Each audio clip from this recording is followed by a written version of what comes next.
Good morning, good afternoon, and good evening. This is your host, your boy, your one and only Galaxy, and I'm signing in to another amazing episode of Comic-Con Radio.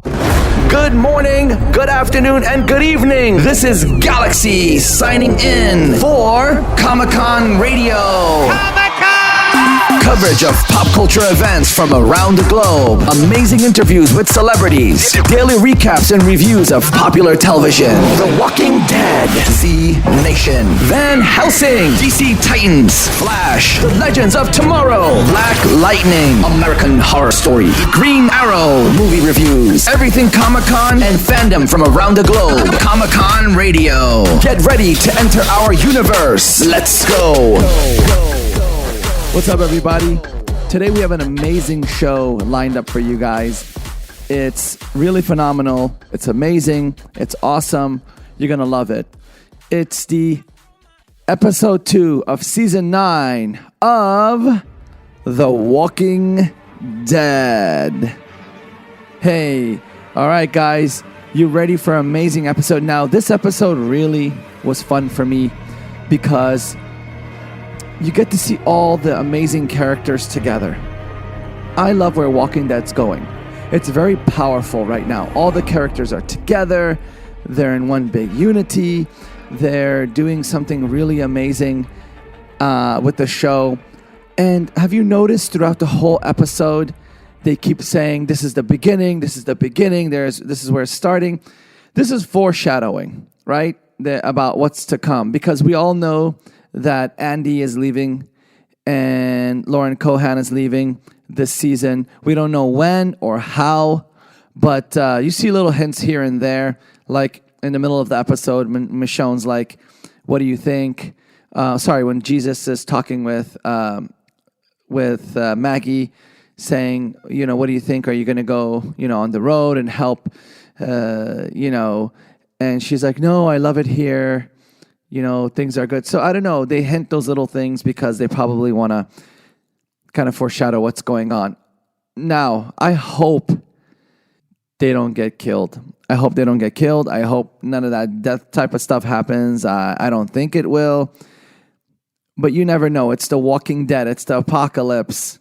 It's all sorts of stuff going on. And, this season they're introducing the Whisperers, which are, talking zombies, basically, that are, which is Z Nation's equivalent of the talkies, which they're more comedic, but this is, of course, The Walking Dead. It's amazing. I love the show. Walking Dead is what's got me into, zombies even more. Before that, I loved zombies. I loved zombie movies. The genre really amazed me, but, once Walking Dead came on, I was like, oh, my Lord, I love it. So, I want to start off with the episode, right? The episode started off with Rick, which is played by Andrew Lincoln, sitting in a chair, doing that Ferris Bueller Days Off, kind of talking to the camera. We think he's talking to the camera, but in actuality, you guys already know, when you see towards the end of the episode, he's actually talking to Negan. He's telling Negan what's going on. See, Negan's been in that cell for almost 18 months or 2 years now, because in the beginning of the episode, when it shows Andrew Lincoln, Rick, sitting in the chair talking about how everything's unified and going well, then it goes to a scene of him walking through the camp village.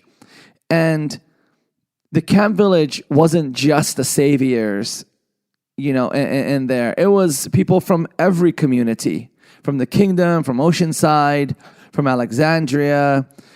So it was a big unity type of thing. Ezekiel was there, Carol was there, Daryl was there, Anne, Gabriel. It's like all the favorite characters were there, plus some new favorites that are in this season. And Rick is walking through them and doing that, as people are like waking up in the morning, they're saying, kissing their loved ones or hugging each other. And he's just walking by and saying it's, 35 days already passed or something like that that they've been working on the bridge. And that's where the bridge where, the blacksmith's son, Ken, he died over there, right? Because when they went to the museum to get the stagecoach and all that from the last episode. So it's a big, meaningful place because that bridge is absolutely needed. And there's a scene there when Carol and Ezekiel is coming out their tent and little Henry's there. And Ezekiel's like, this is important. This is something that you can show to your grandkids. This is great for trade. He named all the communities, and he said it brings all the communities together, and it's a very important. That bridge is ultra, super duper important, which is great. I love that. I'm a super geek of the show, so I really watch it, with detail. What you're also noticing there is a lot of the people from the sanctuary, the saviors, they're slacking off. They're either disappearing because word comes back that a lot of them didn't reach home. So, what's going on. The Whisperers are getting them, right? I think something like that. It should. That's when they're being introduced. But they're slacking on their job. They're messing up. Later, as I go over some details of what's happened there, one of the saviors, he caused a very big problem on the bridge. But I'll get into that a little bit later in the show.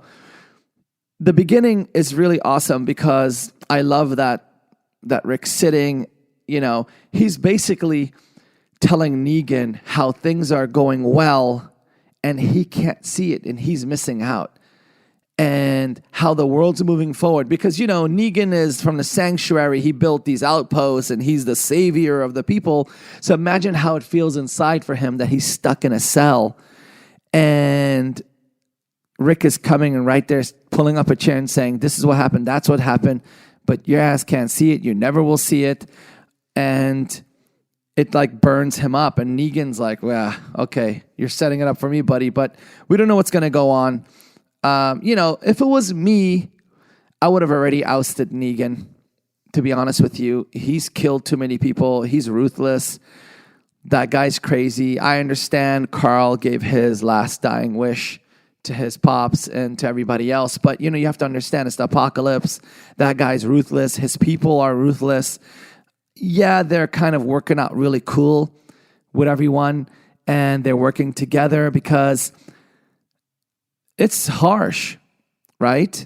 It's harsh. And it's harsh times. And these are like the tough of the tough because they survived the apocalypse and they're still living and they're still going forward.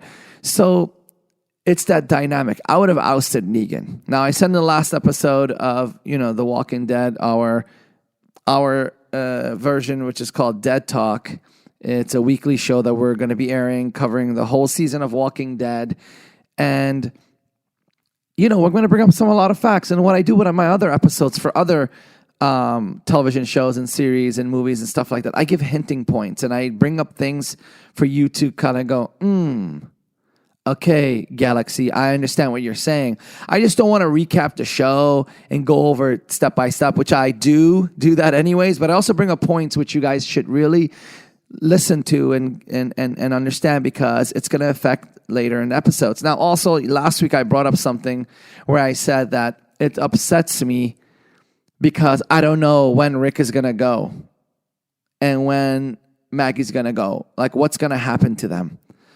And there's a lot that's going on in this episode that kind of foreshadows of things to come. And, like at the end of the episode, when it shows that helicopter or the plane or whatever it is, I think it's the helicopter hovering above. And again, Anne's on that huge scissor lift or whatever arm that is, and she's doing her watch. And that thing's high above the trees. And she looks up and she looks at the helicopter and the blinking lights that's right above her. She looks flustered. She looks all weirded out by it.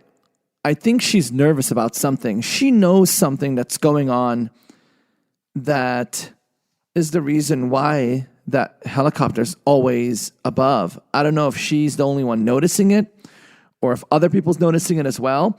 But it's kind of crazy that it's always in scenes with her. Now, her and Gabriel kind of got really did get cozy this episode. I call that a 68 and I owe you one. Right? There was a song, 68 and I owe you one, 68 and I owe you one, because it's not a 69. I'll talk about that more throughout the episode. You guys are probably like, Galaxy, you so crazy, boy. You a little crazy boy. Anyways, we covered why Rick was sitting there, in the beginning, did that Ferris Bueller type of thing, talking into the camera. I thought it was like a narration scene, but, he's basically taunting Negan and telling him, well, not taunting him, he deserves to do that to Negan. Negan is a bad boy, and he deserves that. He deserves being in there because he's murdered so many people. He's a bad boy. But there's a lot going on, Everybody's there together in the camp, getting that bridge together. But there's a lot of issues going on. Like I mentioned earlier, a lot of people are walking off, right? A lot of people are walking off, and a lot of people are upset because they don't want to work with the saviors from the sanctuary. And I don't blame them. I do not blame them. How do you guys feel about that? How do you guys feel about everybody working with each other and the dynamic? Do you guys think it's going to work out? Do you guys think it's not going to work out? I need you guys to comment on that. You can call toll-free 1-800-976-0305. Go to comiccon-radio.com or go to social media at Comic-Con Radio. I would love to hear what's up and how you feel about everything. I would love to hear it because I need to know. I need to know what's going on in your feeling, in your mind, what you guys are thinking. So a lot's happened. Rick has everything kind of planned out, or as it seems, right? And you saw that one scene where there's walkers coming and the lookout sends the signal and they turn on that siren, that air siren thing, and then it starts chasing the walkers to another way. Now, there's supposed to be a very bad boy that's supposed to be, on the second post, right? And he's supposed to be a lookout. He's one of the saviors. And, he's a new character in this season. And he's supposed to be looking out for everything. But he's not looking out. And what happens is the walkers get through and they're picking up the logs, right? Aaron's on it and Daryl's there. And all of a sudden, one of the savior guys, he slips or, I don't know, purposely lets the rope go and it goes on Aaron's arms, which is kind of sucky, right? It goes right on Aaron's arms and basically Aaron loses his arm in this episode. That is so sucky.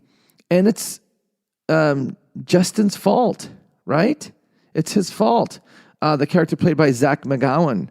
And, Daryl makes it apparent. Daryl goes right after, they went to the infirmary and basically, Caitlin helps to kind of like chop his arm off or whatever. I said Caitlin. That's her real name. Her character's in need. So, guys, let me tell you something. I know all the characters' names by heart. I know all of them. I know their real names, their character names. So sometimes I might say Caitlin, but it's actually Enid, the character from the show. I might say, oh, Andy did this or that. And you're like, who the hell is Andy? That's Rick Grimes. So I'm sorry about that, guys. Every now and then I'm going to get a little bit like that because The Walking Dead, I know every character, every scene, everything. So anyways, Aaron's, in real life, his name is Ross. So he gets his arm cut and that got infected really fast. So they go to the infirmary and Enid is like, you got to chop it off. And she chops it off and he's armless now, which is kind of sucky because he was one of the coolest dudes there. He was a hard worker, really nice guy, very passionate with everything. And it's Justin's fault because Justin didn't do his job. Now, I don't know if he did do it on purpose or what's going on, or he's doing it to be spiteful, but Daryl's upset. So Daryl goes and punches his face And, all this stuff breaks out. And, later that evening, Rick walks by him and Rick tells him, hey, you better get out of here. So Rick sends him home, which in the end of the episode, you guys know what happens. I'll get into that a little bit later on this episode. This whole episode is really cool because it has the campsite, and on the tree they have Alexandria this way and, Hilltop that way with signs. I love it that all the favorite characters are together. And like I said earlier, throughout the whole episode, they're saying, this is the beginning. We're doing this, we're doing that. Another powerful scene, another really, really, really powerful scene is the scene with Maggie and Jesus. Jesus goes up to her and kind of asks her, hey, he's hesitant. He knows she's hurt, right? This guy attempted to murder her, right? He assassinated her. And yes, he was an alcoholic, but it's apparent she didn't know that. She didn't know that at all. So Jesus is like, what do I do with her? She's coming every day. She's like, well, let me see what's up. So I think Maggie's the type of person where she's very harsh, but then she kind of mellows out and she goes along with it. I think she needs a little bit of time to think and really know the situation and then react. And that's a sign of an excellent leader. That's a really good sign of an excellent leader. And it shows a lot of sympathy and empathy with her. Because later in the episode, it shows her going down into the cellar, whatever you want to call it. And basically, she's sitting there talking with, the blacksmith. And they get to talk, and she's asking him a question. And she's like, are you okay with me not making the decision of killing you, kind of in a way? And the dude's like, no, I'm good. But then she starts asking him about his life, and he talks about a situation where he had his son Henry, he picked him up, and then, he pulled over on the side of a freeway, and he called his wife to pick them up, and basically tell them, and take them home. And he was telling her about his alcoholism. And it got to her heart, because if everybody's seen The Walking Dead, is a fan of it, they know Herschel at one point used to be an alcoholic. And that got to her because she understands alcoholism. And it's a big problem, right? Alcohol's a drug. Like anything else, not treated well or taken beyond its limits, it can really affect your life. And it can hurt people, and it can hurt families, it can hurt everyone. And it's really, really sad, right, to see that. And she gets out of there, leaves, and there's that scene with Michonne and her up on the terrace. And she tells Michonne, we're going to give you the food. I'm going to give you this. I'm going to give you that. And we're going to get him out of there and have him start working. And she told Michonne, hey, let's start creating those laws and rules and regulations. And it shows. These people, they're strong. They're powerful. They have survived the apocalypse or surviving the apocalypse. And it's kind of touching to see humanity, still at this time, because these people should be ruthless. She just lost her husband. Yeah, it's 18 months down from when it happened. So it's been about maybe 20 months or 21 months. Especially it was 35 days working on the bridge. So say 2 years down from when it happened. But, still, it gets you. And if anybody's lost anyone, whether it's a day or 2 years or 3 years, you're still hurting. And especially during those apocalypse times when love is hard to find. It's really touching. But anyways, going from there, I love the scene in the camp when Rick's standing there staring and Carol tells Ezekiel, hey, why don't you give me the ring? Maybe I should wear it. Maybe I should wear it. And he's like, okay. And he's trying to get on one knee to propose to her. And she's like, no, just give me the damn ring. And he's like, no. Let me get on my knee. And she's like, listen, give me the damn ring. Let me wear it. I'll practice, hand practice. And he's all excited. She wears the ring. She came around to it, Carol's another tough one. You saw her in some of the last seasons. She was like killing people on the side and thinking it's all good.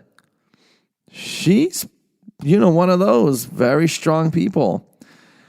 Another great scene that really got me during the show is the back and forth with Seth Gilliam, which is Gabriel, and Pollyann, which is Judas, but her name is Anne for real. Now, Judas, she was the leader of I call them the garbage pail kids, right? They're in that junkyard, and the way they talked, like, you stay here, I go there, you see me there, beer, fear,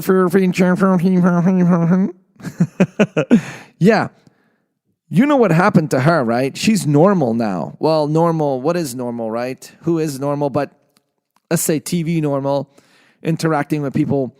So her whole clan got killed. And then she had to one by one throw them into a freaking juicer and shred them all up.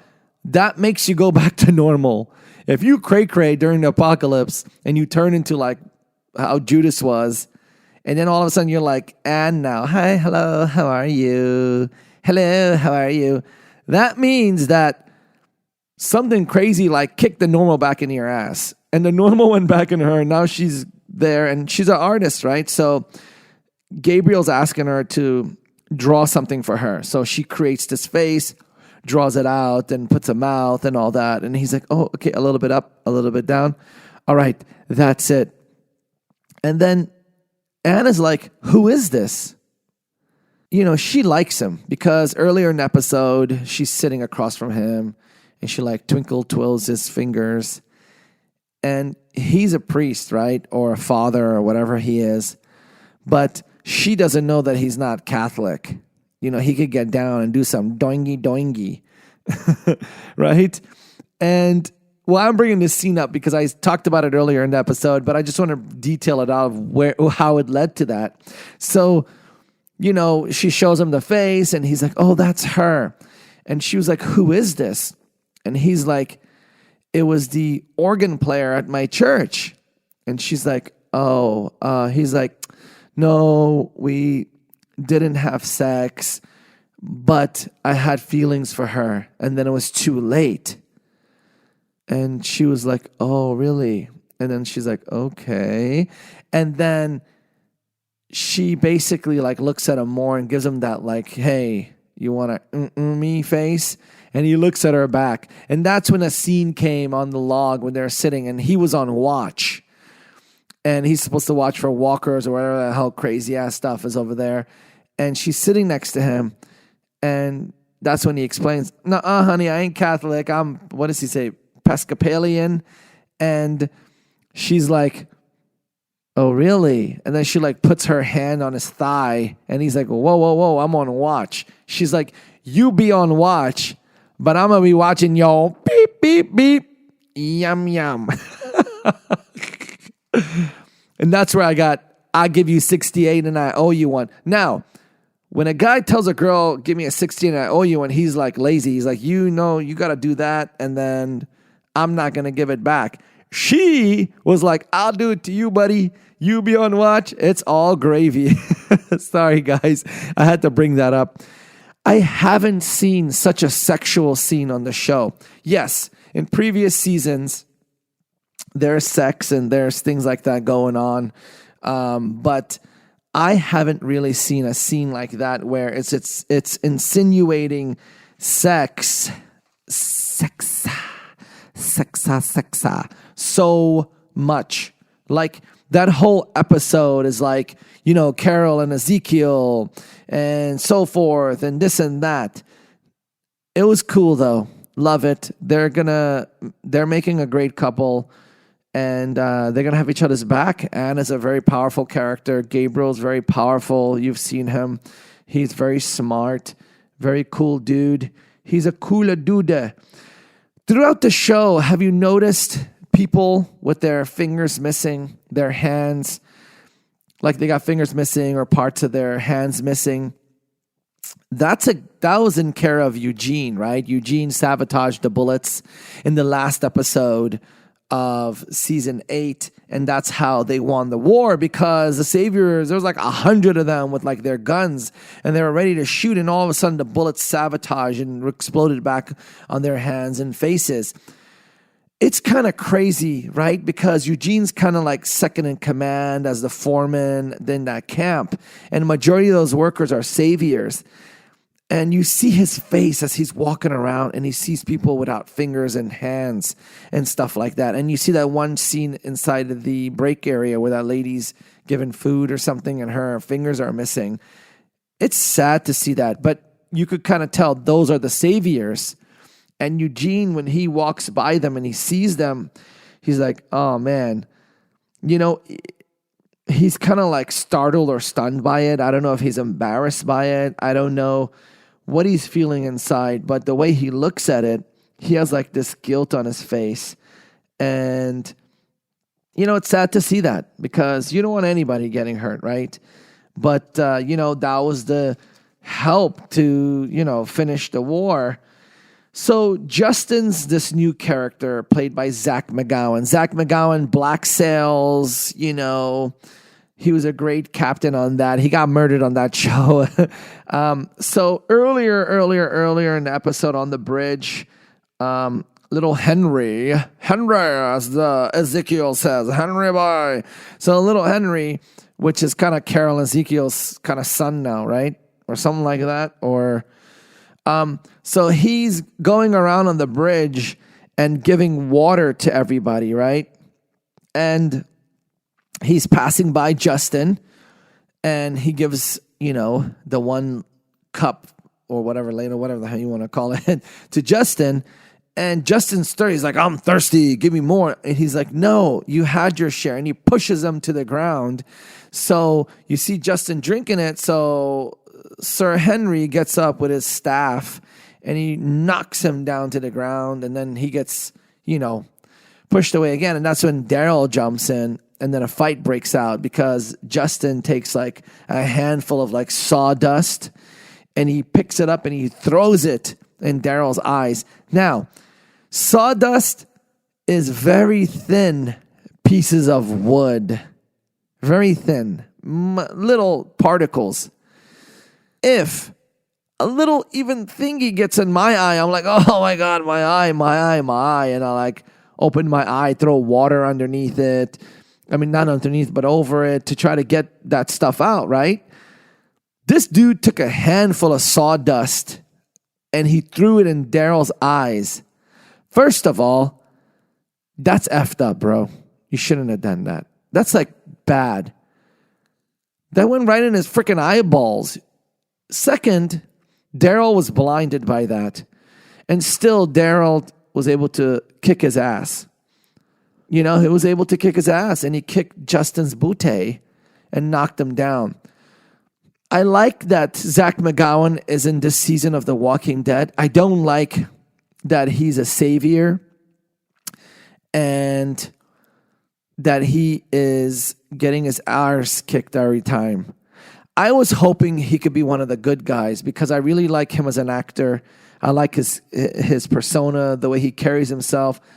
I loved him in Black Sails. He did an amazing job. I wish he wasn't the ass fart that he is. And, well, what can we say? There's so many amazing characters. But basically, he got his ass kicked. And, the Daryl moved on, and Daryl was pissed. He went into the tent with Rick, and he's like, hey, whose side are you on, Ricky boy? And Rick is like, what do you mean? We still got to work together, peace, unity, blah, blah, blah, this and that. And Daryl's like, it doesn't surely look like it. It looks like you're not even on our side. And at that point, Rick, Daryl walks out, and he thinks Carol's going to be like, yeah, you're right. But Carol, she loves Daryl. Older sister, do-me friend, but won't do it. Whatever their relationship is, she just tells Rick with Daryl. But she tells Rick, she's like, just talk to him. Talk to him and see what's up. And he's like, yeah, okay. And what do you guys think about Rick's beard? His beard gray or kind of what do you say, with some gray in it will look cool, but his beard's white, like pure white, like Santa white. I don't think he's aged that much. 2 years ago, his hair was cool, shaved, and now his hair's short and he has a white Santa beard. Come on, Ricky boy. I wish you didn't have it so white. A little bit of grays here and there. Still, you're still a young dude. You don't got to look like Santa Claus. You know what I'm saying? But I love Rick Grimes. I love Andrew Lincoln. He's leaving this season, ladies and gentlemen. There's podcasts canceling this season. Did you know that? There's very famous ones. I can't name their names, but they're canceling after this season because I believe Rick and Maggie is leaving. Lauren Cohan, they're both, is it because of them, not because of them, or they think that after this, their podcasts are not going to work anymore? I don't know, but they're going. And throughout the whole episode, they keep bringing up this thing to Maggie about Gregory. Are you sure you're okay with that you killed him and blah, blah, blah? Hell yeah. That's good you killed his ass. He was getting the blacksmith drunk to kill you. And the blacksmith was like, oh, it was in me, Maggie. You're basically telling her, me killing you is in me. The alcohol just pushed it out. No, dude, you were drunk. You didn't want to do that early, boy. And, his wife, Tammy's a cool lady. You saw earlier in the episode, she was standing by the door, the basement door where Jesus was standing. She's like, I'm going to be here. That's right, Jesus. Where's she going to go? This is the apocalypse. You're stuck in a compound or a community, you want to call it. Where are you going to go? She has all the time in the world. It's like they're stuck inside of a compound and he's stuck inside of that cell. They're kind of all the same, right? Yeah, some of the people get to leave in and out, but would you want to leave the compound when there's zombies that want to eat you outside? Nuh-uh. Now, throughout the whole episode, you're noticing that when these saviors that walked off or left that don't want to work anymore, they're not getting to the sanctuary. They're calling into the sanctuary and saying, hey, and the sanctuary is calling them and saying, hey, do you know where, so-and-so is? And they're like, no, they're not reaching the sanctuary. Something's going on. Somebody is snatching these people between the bridge job site and the sanctuary. Either killing them, snatching them, taking them. So Rick and them think they're escaping and running away. I don't think so, because where are you going to go? And that's noticed during the show. So keep these things in mind, because you know what? They're going to introduce the Whisperers this season. I'm thinking it's the Whisperers. They're attacking these people, taking them. And if you've read the comic books, you know what the Whisperers are all about. And, you just got to wait for it. And it's like that one scene in the end where Justin, Zach McGowan, he's walking through the forest.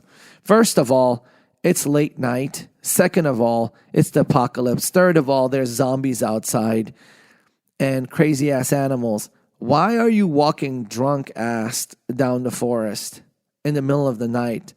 Drunk, doodly-doodly-dude. Yeah, if this was Black Sails and you walk down the forest drunk in the middle of the night, you're like, all right, maybe pirates will confront you, maybe a bear, but no man-eating zombies or killers or crazy people like that.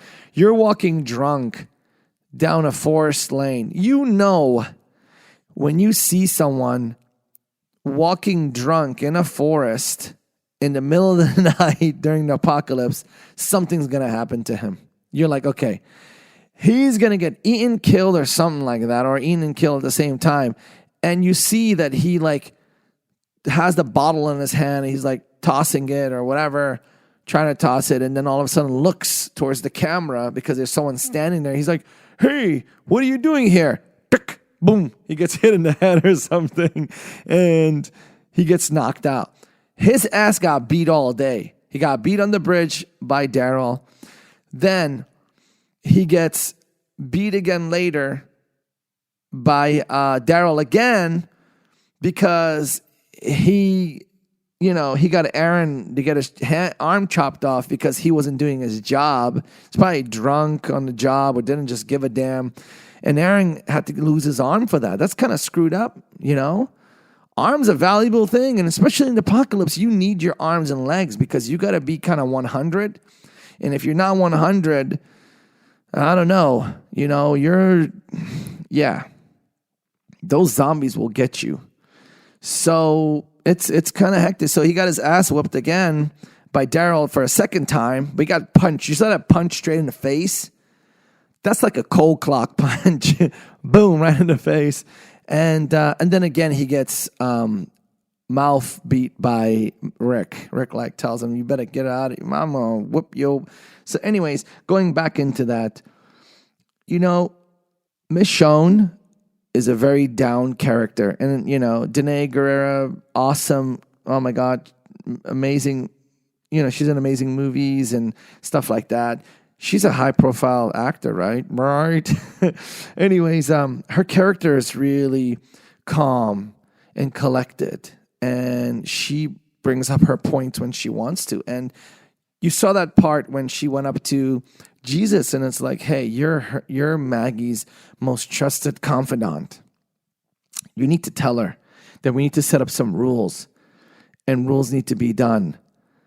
And Jesus goes and tells Maggie, hey, I think you're a good person, but, sometimes good people don't, what did he say? Don't, agree or something like that. So that's another thing you got to keep in mind because she's leaving and Rick's leaving. So what's going to happen? Is that helicopter hovering around? Going to take Rick and Maggie? Let me know. Call toll free 1-800-976-0305. Social media at Comic-Con Radio, Twitter, Instagram, Facebook, or email. Go to comiccon-radio.com. That's comiccon-radio.com. Let me know what's up. Tell me, hey, you like this episode? You don't like the episode? No, don't tell me if you don't like it. Just tell me if you like it. Leave some cool comments. Spread the word out. I want us to reach to 1 million listeners. I want us to get to the top, our community, our family together. Now, our family's big because I cover all sorts of shows. We do DC Titans, we do Z Nation, we do Van Helsing, Flash, Arrow, oh my God, all these shows. And Walking Dead by far is one of my favorite. I super memorize the show and I can talk detail by detail and I bring up little points as it goes. But, spread the word. And our community is large because we have fans for the different episodes and all of our fans can get together and we can make one happy family. We'll be our universe. And more details on that coming in the next couple episodes. I have some cool details and information. I talked to you guys about my book. That's already published, ready to go, but we're going to be launching it hopefully in the next couple of weeks, and I'll let you guys know about that, and I got some other cool stuff. Now, we're also going to be doing some cosplay stuff. We're trying to create an amazing cosplay event, so I'll give you guys more info on that in episodes to come, because I love cosplayers. They do amazing, and we worked on a brand called Cosplay Runway, which is a whole new take on it. It's a cosplay fashion show type of thing. So we'll give you more details on that as the episodes come and around. Anyways, let's go back and talk about The Walking Dead. So Maggie has a lot of roles in the first and second episode, right? Michonne has has a lot of speaking roles. Rick, Daryl, Carol, Ezekiel. I think the show wants to bring all your favorite characters together, give them a lot of speaking roles and a lot of moments together, because I think, season 9 is the last season that you're going to see Maggie and Rick with the rest of the team. So I think they're doing a lot of scenes together so they could be like that powerful ending. But here's the thing. I don't know how they're going to end it. Do you know? Maybe you could tell me. Maybe let's maybe figure it out together. What are they going to do? What are they going to be? How are they going to leave? I'm hoping they don't kill them off. I don't think so, because in one way or the other, these guys have to be part of the series. So is that helicopter, like I said in last episodes and other episodes, is that helicopter coming to like get them and say, hey, come help us rule the world together? I don't know. I don't know if you guys know or anything like that, but we'll see what's up. So a few things I wanted to kind of point out. Did you see that part with Rosita? She asked that savior that, hey, do you trust me and this and that because of what happened during the fight? And they looked at each other and they talked it out, which is kind of cool. They're getting along. Now, you have to understand, these people were at war for a whole season, which was a few months at that time, maybe a little longer. And now they have to work together. So imagine being at war, wanting to kill each other, shoot each other, and like the second you see them, boom, boom, boom, boom, boom. And then all of a sudden now you have to be friends and work with each other. But it worked out, She set off those charges on point. It worked out. It led all the zombies away. She did her job. But Justin didn't do his job. Anyways, another thing I want to bring up. When Justin was walking through the forest, I told you guys earlier in this episode, and he got grabbed or knocked on his head or whatever, he recognized the person, right? He recognized them. And you guys know that the Whisperers might be there already. And the Whisperers, they wear those skin suits. So what if that was a Whisperer wearing a skin suit of a savior that they killed? How crazy is that? How crazy is it that these Whisperers grabbed someone, killed them, peeled them so perfectly, then wore their skin suit body on them? And they wore it so good that when you see them, you think that's your buddy. You're like, hey, Bob, how are you? And they're like, knockout.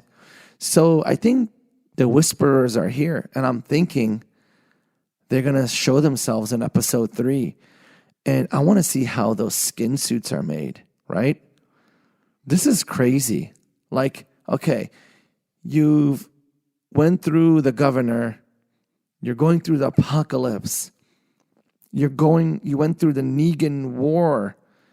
And now, as things are now leveling and you're building bridges and homes and your own gas out of corn and vegetables and all sorts of amazing things, you get these crazy Whisperers coming that are like, talking zombies that wear people's skin on their bodies as a suit, and you won't know that that's not your buddy. Isn't that crazy? This apocalypse is nuts. And these Whisperers are picking off former saviors. Now, if you ask Maggie and be like, hey, are you okay with this? Maggie will be like, hey, pick off every single savior with Negan first. Kill them. Do your Whisperer thing. Peel their skin and make bodysuits out of it. I would get creeped out. I would get so creeped out. And this is Halloween month. It's October. So all this Whisperers coming this month and everything going on gives me that little chill factor, like, ugh. And, I can't wait to see how that's going to look like. It's really, really, really, really cool. Now, there's another community, which is Oceanside. I want to see what's going on in Oceanside.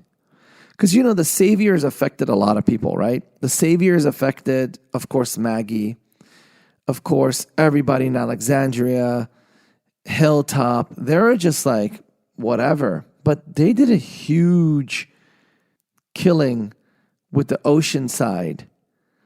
And the Oceanside people have a big grudge against the Saviors because they killed all of the men there, right? You guys didn't know that? Yeah. There's a huge grudge. Cindy has a grudge against the Saviors because they killed all the men from Oceanside. And that's why, there was all those women there and they were just running things on their own and people thought they were killing their own men. But no, the Saviors did that. They're ruthless. And now they're like side by side with everyone, just like do la la. You got to look at it this way. Their leader was Negan. Negan's a psychopath. So maybe he took other psychopaths and made them leaders of the Saviors, and then he forced people to be his way.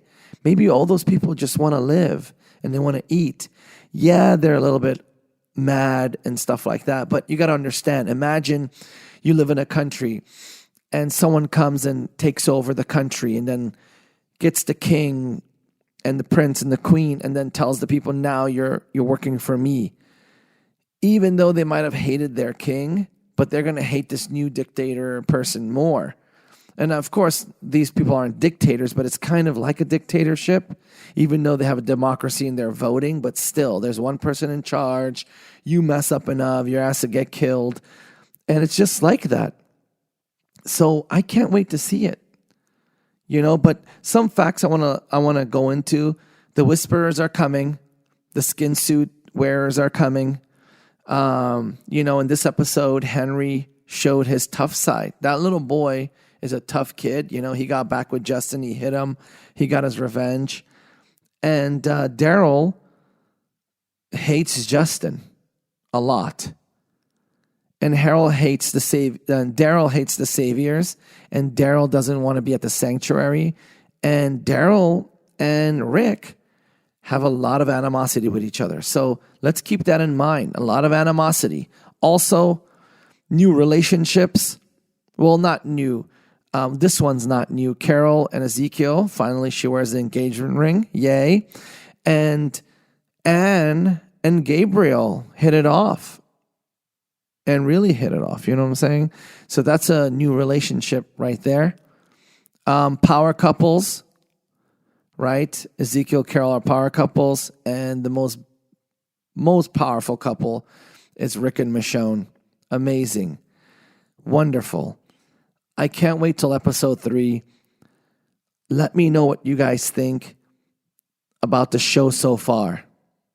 Leave comments, give us a call. Let me know what you think about all the new characters.